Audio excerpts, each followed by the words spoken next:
다이어트 중이라면 탄수화물과 지방을 꼭 먹어주세요. 안녕하세요. 헬스하는 영양사 송생님이에요. 여러분, 다이어트 중에 탄수화물과 지방을 꼭 먹어야 한다는 사실 알고 계셨나요? 탄수화물이 있어야 지방을 효율적으로 태울 수 있고 지방을 섭취해야 식욕과 사이좋게 지낼 수 있답니다. 주변에 다이어트 하시는 분들을 보면 탄수화물이랑 지방은 나의 적이라면서 절대 먹지 말아야지 라고 생각하시는 분들이 많거든요. 그 생각이야말로 나를 살찌게 하고 또 지속하기 힘들게 하는 것 같아요.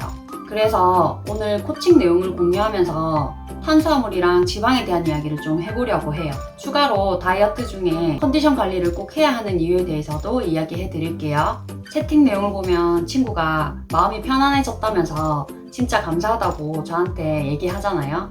근데 2주차부터 또 새로운 문제들이 나타나기 시작했어요.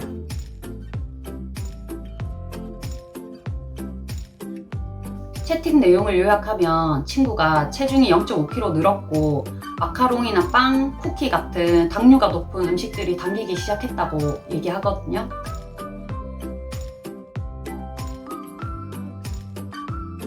그래서 식단 기록이랑 대화 내용을 토대로 원인을 파악해 봤는데 3가지 문제가 나왔어요. 첫 번째는 수면 부족으로 생긴 컨디션 저하와 면역력 저하예요.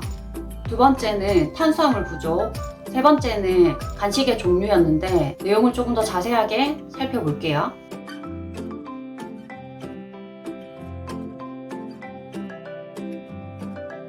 원래 이 친구는 잠을 11시 반에서 12시 반 사이에 자서 아침 6시에서 6시 반에 일어나는데 평균 수면 시간이 한 6시간 정도 되죠. 근데 요즘은 더 당겨서 5시 반에 일어난다고 했어요. 성인의 적정 수면 시간이 7시간에서 8시간이라서 이 친구는 6시간 정도 잠을 잔 거잖아요. 아마 체력적으로도 많이 힘들었을 거예요. 수면 부족은 호르몬 밸런스를 깨뜨려서 식욕을 조절하는 호르몬도 불안정하게 하는데 그로 인해서 단 음식이나 자극적인 음식 같은 게 당길 수 있어요. 근데 이 친구는 단 음식으로 나타나는 것 같아요.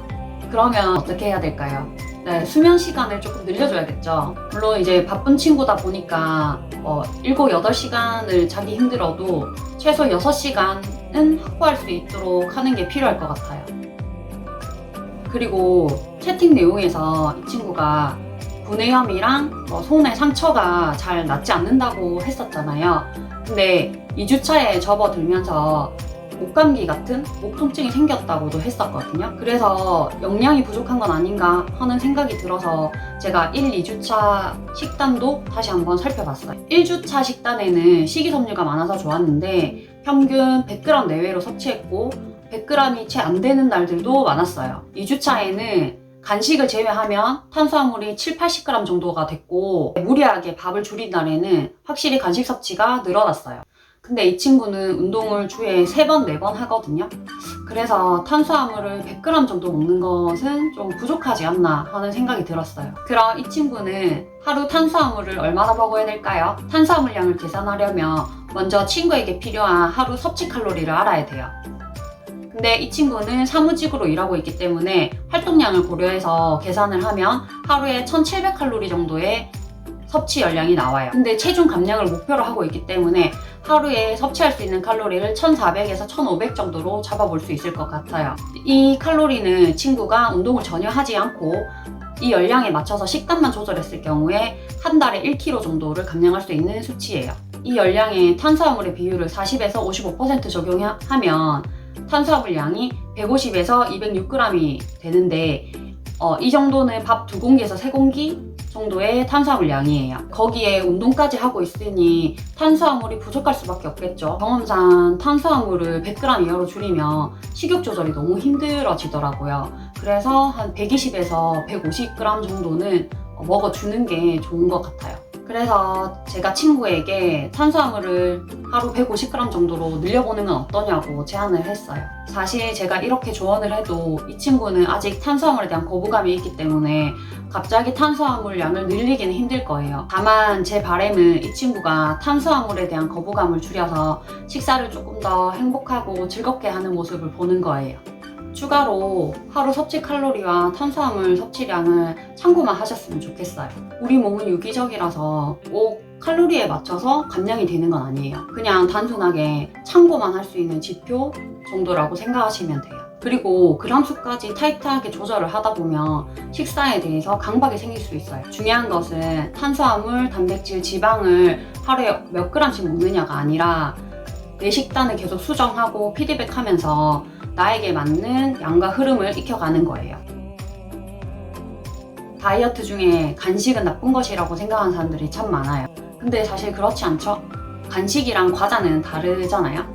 오히려 적절하게 간식을 먹으면 공복감을 해소할 수 있고 식사에 대한 만족감이 높아지기 때문에 다음 끼니를 좀 더 잘 조절할 수 있게 돼요. 그럼 어떤 간식을 먹는 게 좋을까요? 간단히 검색만 해봐도 건강하게 먹을 수 있는 간식들을 많이 추천해주죠. 근데 제가 가장 효과를 본 것은 견과류예요.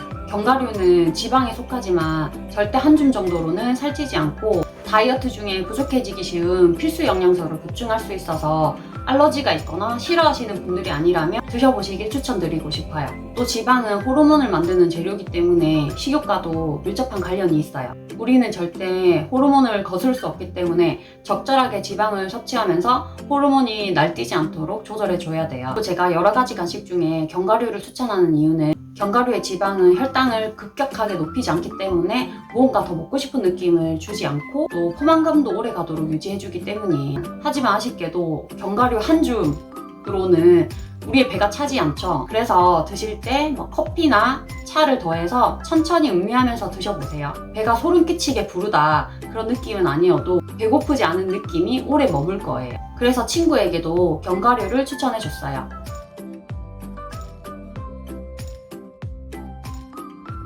그리고 앞에 내용을 보면 알 수 있듯이 보통의 다이어터들이 지방 섭취를 두려워해요. 근데 저는 다이어트 하면서 삼겹살, 곱창 같은 기름진 음식도 먹었거든요.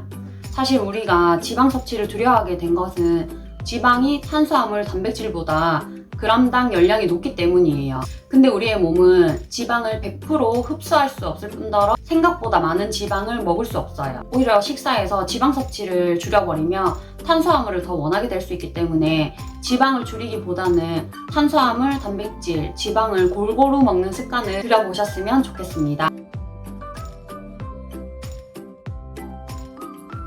지난주에는 친구의 체중이 오르내리면서 불안정한 부분도 있었지만 심리적으로는 많이 안정이 된 것 같았어요.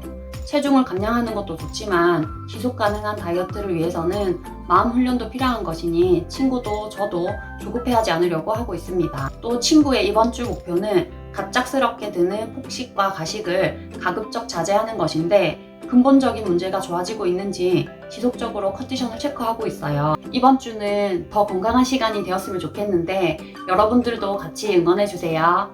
오늘의 영상은 여기까지예요. 시청해주셔서 감사합니다. 안녕!